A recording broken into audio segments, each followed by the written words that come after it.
All right, here's an intro video for a fully surveyed property, 5.301 acres. Very special tract. It has direct frontage on the National Forest along its entire east side, and it has direct frontage on a good county-maintained gravel road along its entire west side.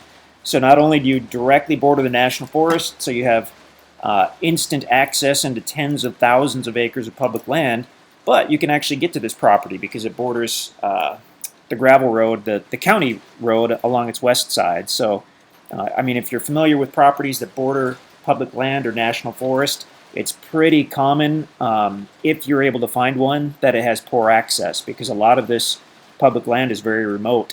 And that is the case with a lot of national forest land. But in this case, I mean, you can get to this property all year in any type of vehicle on the county road, and you do have that direct national forest frontage.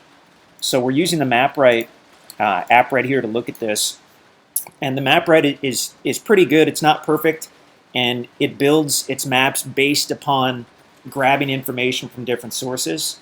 On this particular map, the shaded area is the National Forest, so it appears as if this doesn't directly border it, but in that case, MapRight's wrong.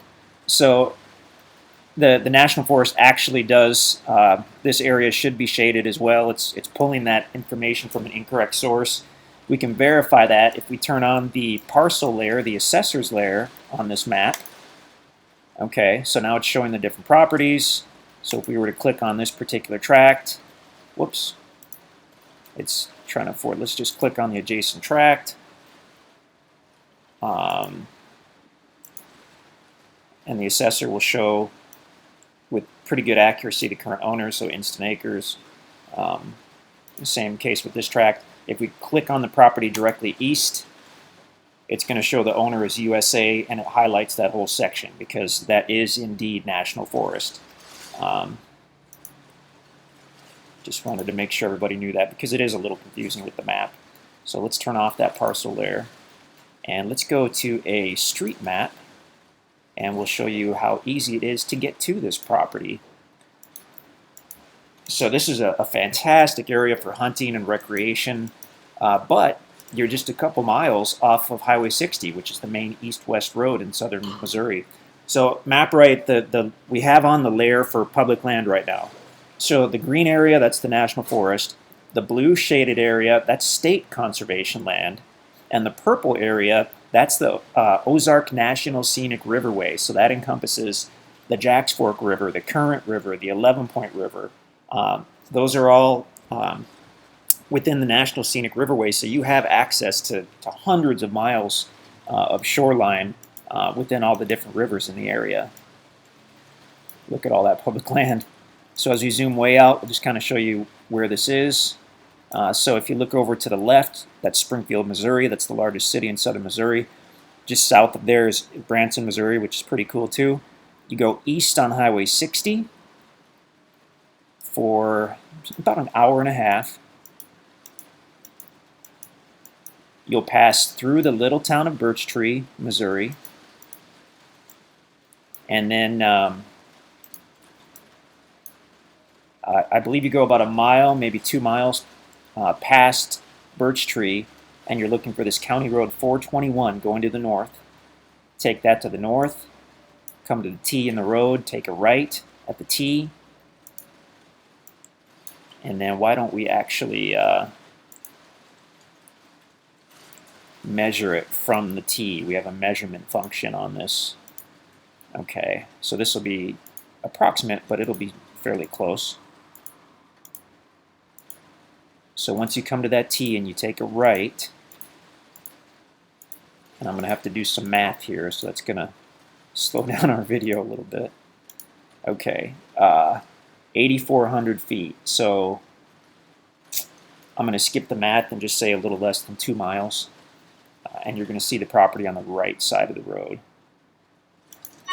You will also pass through another small rural development right here. It's Turkey Hollow. So you'll see tract signs there as well. But remember, once you take a right at that T, you've got to go about a mile and a half. Just almost 2 miles to get to that property, which is tract 3 at Pine Grove. So beautiful tract. We actually didn't even look at how it lays. And that is one of the best things about this property. Let's zoom way in here. We didn't see any signs of recent logging out here. As you can see, it's basically entirely wooded. We've got mature oaks, pines, hickories, all kinds of good stuff. This is a fall aerial photo, so you're seeing some probably pine up here that hasn't turned color yet, and hardwoods on the rest of it. But let's look at the topo map, because this is an interesting tract. So it's the lowest on the west side by the county road. It rises up as you go east, and what this indicates is kind of a valley running east and west through the middle of the property. So, I mean, there could be some cool rock features there. That might be an easier place to make a driveway, because you've got some sites all over for building and camping, but there appears to be a large level area near this northeast corner, and that's adjacent to the National Forest. So if you were to punch in a road or a trail to get up here, man, you would have a gorgeous site for camping or hunting or to build a home.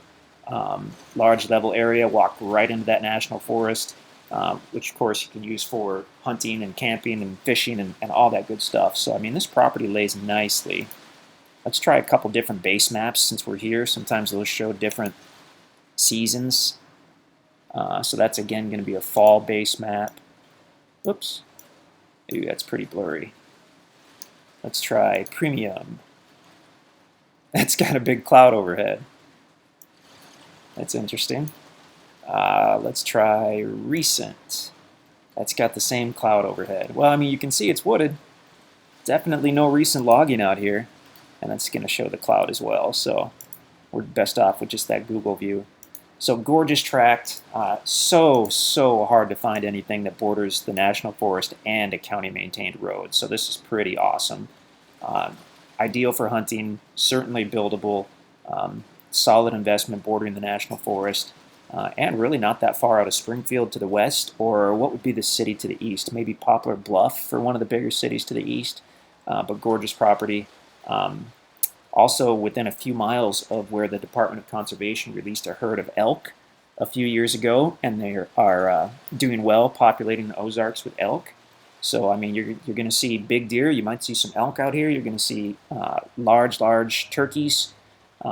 Excellent property. So set up your home or your campsite on your private acreage, and certainly hunt your own property. But I mean, man, you can walk right into that National Forest and scout out, 1,000 different spots for your deer, and then take it on back to your camp at the end of the night. So really cool. InstantAcres.com. This was a much longer video than we expected, but this is a very nice tract, so we had to talk about it. You can call us in the office, or you can email us at sales@instantacres.com, and we definitely hope to hear from you.